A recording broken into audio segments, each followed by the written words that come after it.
A university application is so much more than just a set of test scores. Universities want to know you as an applicant, and the best way to do that is to figure out what extracurriculars you've been a part of all through high school. So, knowing the kinds of extracurriculars you should put on your college application is very important. In this video, I will be talking about precisely that. Let's get into the video right now. Now, the common application has space for 10 activities. These can be hobbies, workshops, online courses, volunteer work, work experience, internships, research, and many more things. So in this video, I'll be talking about the extracurricular side of things. Now, you don't need to list every single extracurricular activity you have participated in all through high school. So I'll be talking about the best types of activities to list in this video. Firstly, leadership. This is a no-brainer. Universities regularly talk about how they want their students to be leaders, and demonstrating this via extracurricular activities on your application is a great way to get the university's attention. Now, leadership can be displayed in many ways. Leading a small team in school for a group project, organizing a competition, setting up a stall, or even starting up your own initiative in a field you're passionate about. You could also start up an online community and manage a team of people who post content in your field of interest. Now, all of these kind of activities are ideal to include in your application under the leadership section of things.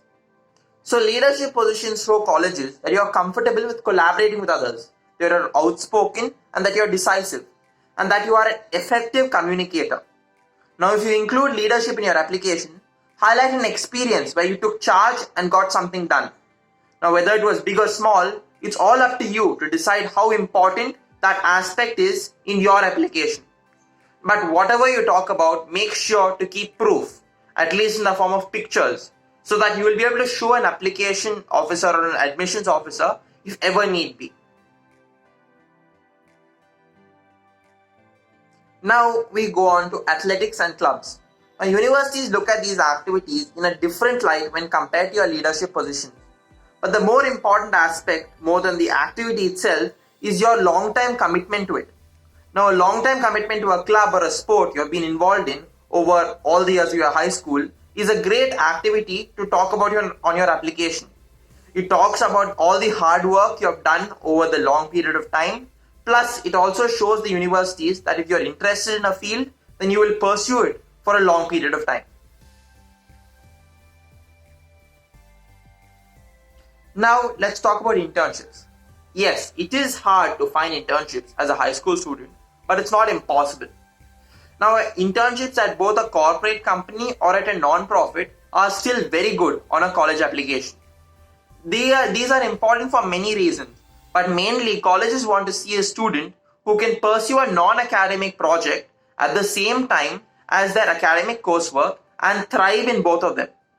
Also, while it may be boring to do an internship at a company where you do not have that much to offer, it's still a great learning experience as you will learn a lot from the environment. Plus, it's going to be looking amazing on your application as well. Now, to find internships, the best thing to do is to make calls or send emails to all of the major non-profits or companies in your area which you would like to intern at. Many companies and non-profits do look for high school students as interns, so it shouldn't be that hard for you to find an internship as a high school student.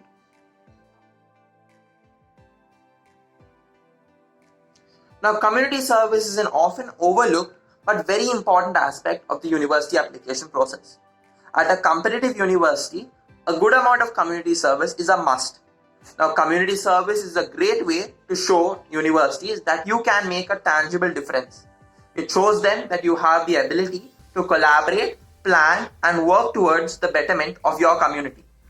Now, to find places to work as part of your community service, the simplest thing to do is to do a simple Google search with the keywords non-profit centers and community service centers near me. And after you have a list, call all of them or send them mails explaining firstly why you want to do community service and why you want to work there, and secondly what you will be able to help them with.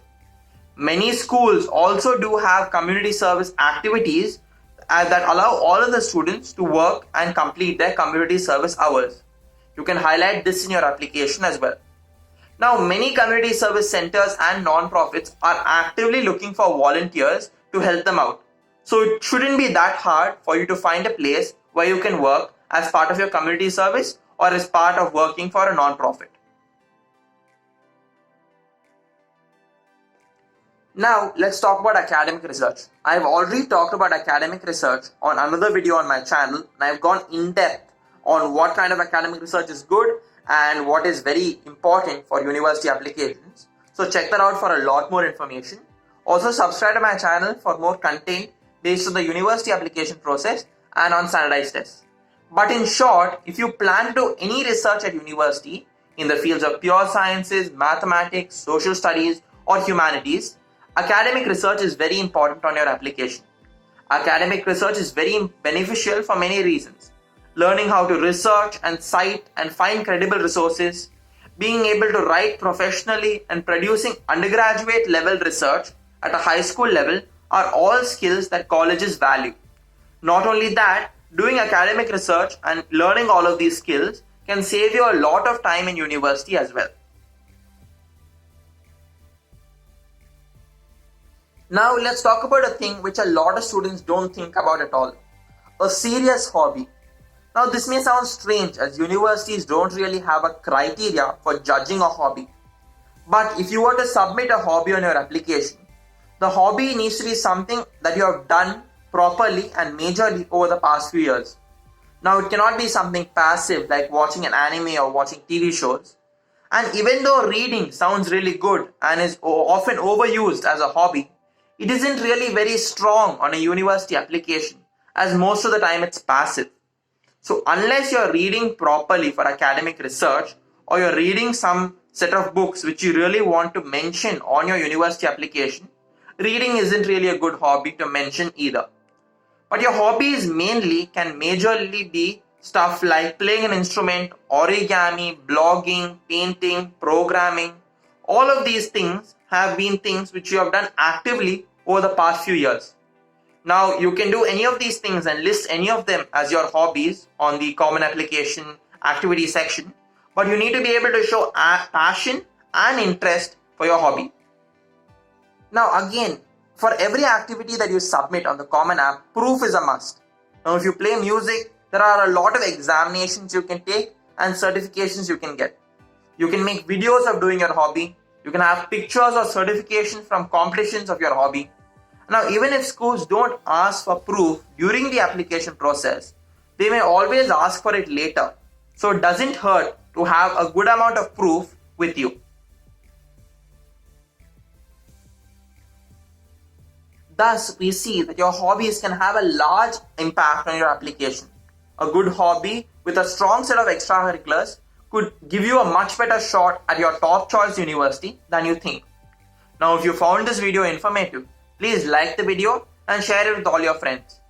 And for more content on university applications and on the standardized tests, subscribe to the channel as well. Again, if you have any questions on the university application process or on standardized tests, comment down below as well. I will see you in my next video.